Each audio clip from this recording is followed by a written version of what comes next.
நம்ம இந்தியா மேல அமெரிக்காவுக்கு ஒரு கோபம். ஏன் தெரியுமா? அமெரிக்கா உலகம் பூரா இருக்கிற நாடுகளை எல்லாம் நான் சொல்றபடி கேளுங்கன்னு சொல்லுது. அதுக்காகத்தான் நேட்டோன்னு ஒரு கூட்டமைப்பை வச்சிருக்காங்க. நம்ம இந்தியாவுக்கும் அழைப்பு வந்துச்சு. ஆனா நம்ம இந்தியா ஒரே வார்த்தையில வேணாம்னு சொல்லிருச்சு. உங்க கட்டுப்பாடு எங்களுக்கு தேவையில்லைன்னு தெளிவா சொல்லிட்டோம். இதுக்கே அமெரிக்காவுக்கு பிடிக்காம போச்சு. ஏன்னா நம்ம இந்தியா ரஷ்யா கூட நல்ல நட்புல இருக்கு. அதனால அமெரிக்கா ரஷ்யாவுக்கு ஆதரவு கொடுக்காதீங்க, அவங்க கிட்ட எதுவும் வாங்காதீங்கன்னு நேரடியா கேட்டாங்க.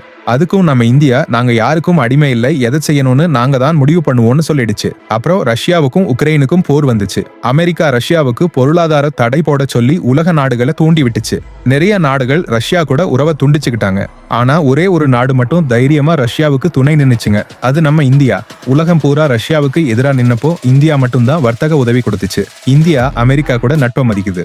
ஆனா அதுக்காக அவங்க கட்டுப்பாட்டுக்குள்ள வரமாட்டோம். அதனாலதான் நம்ம இந்தியாவை கட்டுப்படுத்த யாராலையும் முடியல, அமெரிக்காவால கூட முடியல. இதுதான் நம்ம இந்தியாவோட தனித்துவமான வெளியுறவு.